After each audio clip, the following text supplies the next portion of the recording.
Hiya guys, welcome to episode 1 of Surviving Zafehouse Diaries. Now this is a brilliant little game that I found on Desura by a company called Screwfly. Like I say, it's on Desura at the moment, and it's also trying to get on Steam through the green light, so you can jump on there and give it a big thumbs up as well if you like these videos. At the minute it's about £10 or £12 I do believe through Desura. And the best way of kind of describing it, I suppose, is really it's like a one-player board game, but on the PC. But without further ado, let's get a new game started, so you can see what it's all about. Right, we've got classic mode. Last a week with 5 survivors, finding clues to help you get rescued. Or roadkill, which is basically repairing a damaged vehicle and driving it to safety. Scavenging parts by any means. I've never played roadkill yet, so we'll make this first series on classic. If you like it, then the next series, or should I say when I die or get saved or whatever, we'll do one on roadkill as well, because I'm quite interested myself in to see what that's all about. But like I say, for now, we'll go with classic. We'll start the game.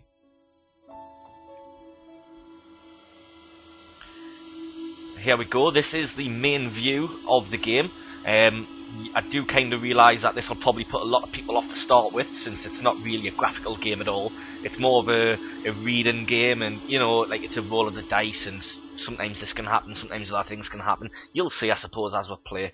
But anyways, if it doesn't look like your kind of game, just bear with it, guys. At least watch this first episode, because I'm guessing at least half years. I don't know where I've got that figure from. I'm just plucking it out of the air, but I'm guessing some years at least. Will have your mind changed from watching this video. Like I say, it doesn't look too interesting. It may well not be the best game for you guys to actually watch somebody else play, but certainly playing it yourself, it's very addictive. But anyways, day 1, January the 16th, we are at 3 Crazy Horse Drive. It looks like a bit of a shack, but we made it. Among our fragile group, we have a musician, a firefighter, a cleaner, a mechanic, and an athlete. We arrived with no weapons, some tools, food, and a few medical supplies. The 5 of us are a bit wary of each other. Thomas isn't adjusting well to the group, but Candice might be able to hold everyone together. We found the note saying that a rescue operation was underway and a chopper will arrive soon, but we don't know where or when. We should scour the town to discover as much information as possible. Right, and clicking over here, this is the map of our town. We are currently here. So directly around us, we have another house, 4 Rudder Lane. Even though I'm on the same street, I don't know why I don't know. Never mind. Another house, 2 Cheyenne Lane, 4 Red Cloud Place, and that looks like a police station, is it? Yep. Police station just over the street. And we've got a hotel just next door. Obviously, as you can see, there's quite a few other buildings in the town. We can't get out of the town or go to a different part of town. This is all we have to play in. But from what I've played so far, that's all you need to play in as well. It really does keep you busy. And to be honest, it's hard just moving your group like up here somewhere, never mind all the way across the other side of the map. But as you can see, some of the other buildings there, we have a library, we have a hospital, we've got a bar, warehouses, factories, stores, and a bank. Oh, and a diner, university, and then all these unmarked ones, I believe, yeah, all houses. Oh, we've got a church down here as well. So all the ones without little icons on are houses, and all the rest have an icon to tell you what they are. Now further down the bottom, as you can see, there is mugshots of 5 people here: Henry, Javier, Candice, Carlos, and Thomas. Now, each one has a little icon which depicts them on the map, so you know where everybody is whenever you need to. And if we click on one of them, left clicking on a survivor's photo will take you to the relationship view, where you can read your survivors' backgrounds, check how they're getting along, and see rumours. If you right click instead, photos will flip over to real important details about your survivors. That's new. There's been a few updates lately, and I haven't played it since the update, so there is a few new things in here for me as well. That's one of them, including their current stamina, hunger levels, and injuries. Super. So like I say, we'll left click for now. And as you can see, this is the details for Henry Ramirez. He's 21. He was a musician. He's straight, uneducated, and comes from a middle-class background. He's perceptive and focused, artistic and creative, but is not especially useful at anything. So basically a jack of all trades by the sounds of it. He claims he isn't racist, he just doesn't like the look of Thomas. But as you can see, you've got all these different arrows moving between different people. And this is basically everybody's relationship with every other person. So as you can see from there, if we just click on Candice, there's a very strong green line between her and Carlos, which means them get on very well. As you can see, Carlos and Javier get on quite well, and Candice and Javier get on slightly less, but still very well overall. And obviously you go into the yellow for less, then into the oranges, then into the reds for people who don't actually get on. So it's quite interesting. You can have a look at your whole group dynamic in just a snapshot. Then you can obviously also, as you've already seen, click on each separate person to find out a little bit more about them. Maybe find out what they are more suited to, etc. And yeah, well, we don't need to get into it now, but as you can see, there's a spread new rumour button there. Yeah, I'm not even going to bother explaining that just for now, guys. You should be able to see that in just a little bit, if and when things start going tits up. So yeah, basically, if we click on our house, as you can see, this is where everybody is. Everybody is in this house, all holed up. We have searched 25% of it already, which probably shows you why we have a few things already here. It kind of lied to us by the look of it, because we do have a handgun with 8 rounds. And as you can see, we have some tools, medicines, and a little bit of food, but not much at all. There's 0 zombies inside the house and 0 corpses, so no people or zombies are dead inside the house. As you can see, it's unsecured, but if I click on that, there is 41 bits of furniture in the house. We can make a total of 13 traps inside this house, but we have none. Nothing is barricaded, nothing is secured, and nothing's fortified. So basically that's saying there's 13 exits and entrances, that'll be doors and windows, none of which are secured, none of which are fortified. But we'll just get rid of that for now. Right, so the first thing we want to do is start giving people some jobs to do. And because we are already in here, I think the best thing to do is going to be to completely search the whole house, while also barricading it up to give us somewhere a bit safer as a base of operations for venturing out to the rest of the town. So without further ado, let's get started. Right, search location for anything. In fact, well, let's set one person to watch for zombies first. As you can see, everybody's got different ratings for how they do with different jobs. Javier and Thomas are the 2 best at watching for zombies. But Javier is also the best at searching location for stuff, so we're not going to put Javier on watching for zombies, we're going to put Thomas on that.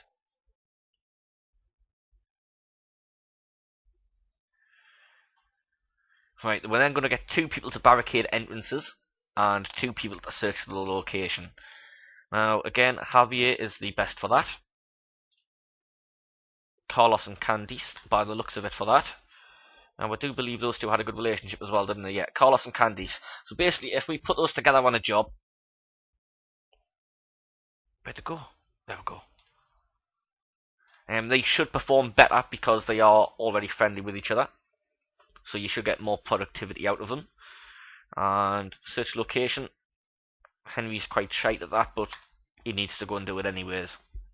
Now these bits that are gone green, you can change those. So instead of barricading quickly and loudly, we want to get them to barricade slowly and quietly. Obviously it does take longer, but it draws less zombies in. And again, search location 4, at the minute it is anything useful, but we can specify weapons and ammo, medical supplies, food and ingredients, tools and scrap. Now, if I chose tools and scrap rather than anything useful, or either any of them rather than anything, it wouldn't make us find more of those things, it would just find those things faster than looking around it everywhere. But for now, we are obviously quite low on everything, so we want to search for everything. Now that should do. As you know, as you can see, we have 1 person watching for zombies. That's Thomas. That's this guy here. We have Carlos and Candice. These 2 barricading entrances, slowly and quietly. And we have these 2 dudes searching the location for anything of use. Now, once you've set up what you want people to do, it all goes on an hour-by-hour basis. And once they have their jobs, you simply click on the watch, and the hour goes by. Once the hour goes by, it gives you a nice little blurb in your diary. Hence why it's called Zafehouse Diaries, because the game is basically played and you get the story to a diary format. But here we go. What happened between 6 and 7? Henry ate a snack, so that's even less food we have now. Javier found a note pinned to the door. It contains information about a rescue operation. He tore out the relevant details. Carlos, Thomas, Henry, Javier, and Candice are getting along better after the discovery. So, that's all kind of like released a bit of tension within the group, finding a note that says the only window available will be 2 o'clock until. So that hopefully is something to do with the whole chopper rescue. You wouldn't always find that in the first house that you scavenge and loot. You might not ever find it in any other playthrough again. Again, everything is completely random. It's all done behind the scenes on like a roll of the dice. So you do get completely random encounters. Sometimes they might happen, sometimes they might not. Sometimes they'll happen one way, sometimes they'll happen the other. I'm sure you know what that's all about. But anyways, what else happened? Javier and Henry found a carving knife, a cooking ingredient, and 4 snacks. Great, so that's a little bit more food, and that obviously replaces the snack that Henry ate. They also found another snack in the kitchen. Carlos and Candice broke a bed into 2 metal and 2 wood barricades, and a quarter of the rooms in the house have now been searched. So as you can see, everything's still hunky-dory. I don't know what are these lines? Those red lines, I've only just noticed them. I think them are just the paths to the front door, possibly. Yeah, it has to be, isn't it? So that you would go in the bank from that way. Yeah, that's what those are. Never mind. So yeah, we obviously 25% of the house searched. Still no zombies. Still no corpses. We have made 6 barricades, but we haven't used them anywhere yet. And as you can see, we only used 1 bit of furniture to make those 6 barricades. So we're going to keep everybody doing the same thing for another hour.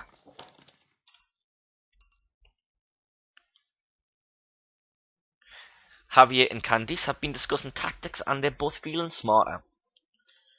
Everything's going far too well at the moment. Everybody's getting along too well. But again, not much else has happened, so we don't need to change anything just now. We still want to search the house. We still want to barricade it up. So we'll keep on going. Next page. Javier and Henry found another cooking ingredient and a flashlight in the garage. They also found 6 9mm rounds, a baseball bat, a drill, a screwdriver, and a spanner. Carlos and Candice haven't made any progress on barricading for a few hours. Right, okay, so what we'll do is, we shall take those 2 off there. Take Javier and Henry off there. What? Get off, man. I just told you to leave it. What are you doing?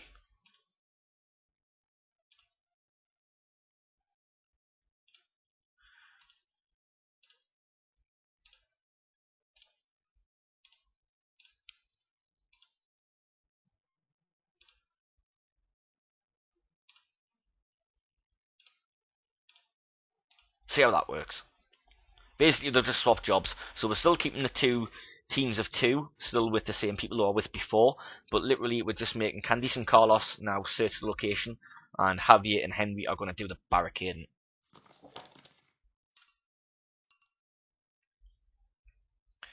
So the house is surrounded by a small number of zombies. The noise level at the house is low, and hopefully zombies won't be interesting. So, as you can see, they don't always show up, but you sometimes get these little red crosses on the map. You can just see one just above that photograph there as well. Those basically depict zombies around the outside. So if there was loads of little red crosses, then we'd be in trouble. But since there's only 2, there is a chance that they will just move on.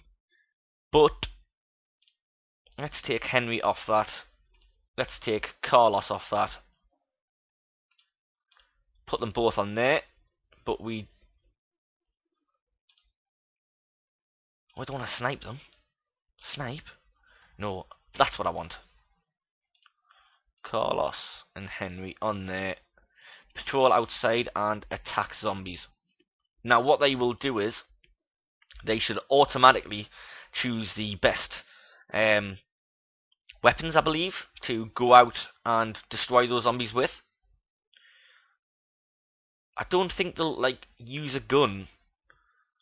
I only think they'll use tools and melee weapons to do it with. I think, anyways. I can't really remember, to be honest, but Only one way to find out, I suppose.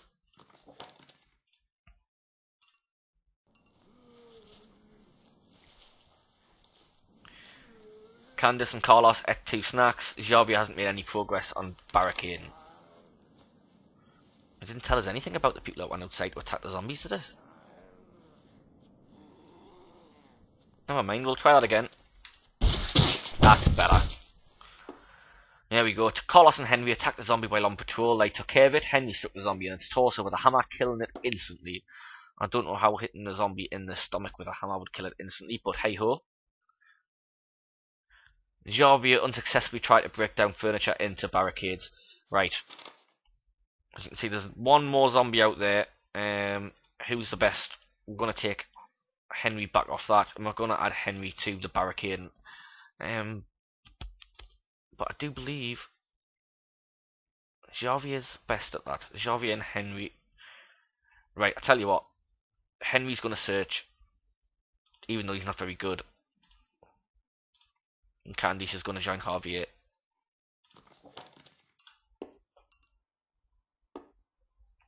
Oh, well, that worked. We've now broke a refrigerator into 4 metal barricades. I'm still not seeing anything about the, no, it's still not secured up at all, is it?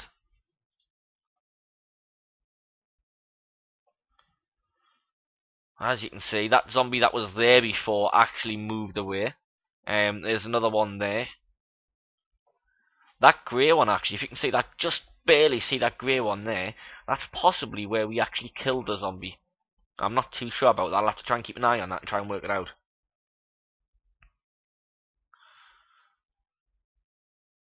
Right, Carlos, you don't need to be out there anymore. So you two are going to search for useful stuff.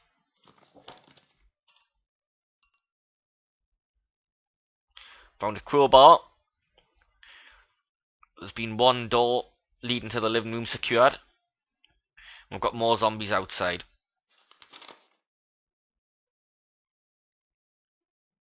See, I don't like leaving the zombies outside. Obviously, we're not making much noise, so there is a chance they will just walk past and ignore us. But if you don't, basically they will start attacking your secured, your barricades straight away. So I don't get that. That's a bit strange. Obviously, we broke down one bit of furniture a long time ago, and we made 6 barricades out of it.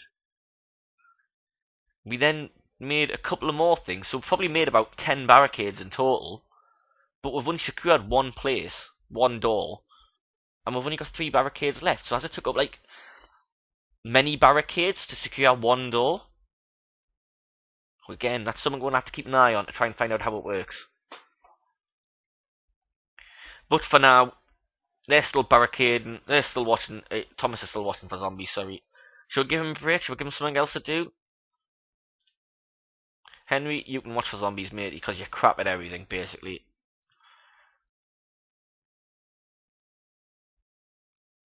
Thomas,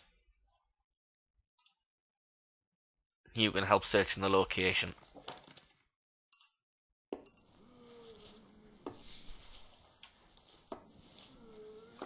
Oh, crossbow, get in.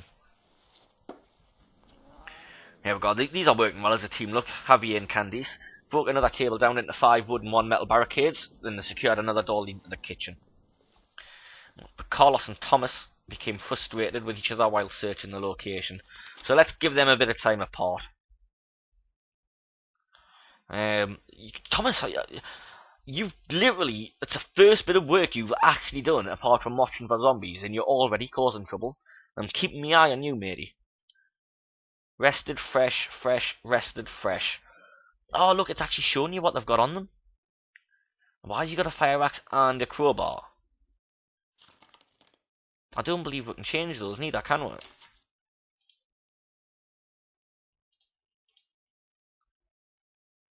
No, so they just pick up what they want to by the looks of it. It's different when you're actually going out to other buildings. You can more or less tell them what to take with them, so you can kind of tell them what to use. But there you go, look. You can see the grayed out stuff. That's basically stuff that we have, but is already in the hands of someone in the group.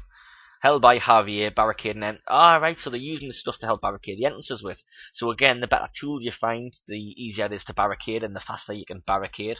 Very similar with looting other houses. The better tools you have, the quicker you can get in. Rather than having to, like, jimmy doors open and stuff, you can just break them down, what have you.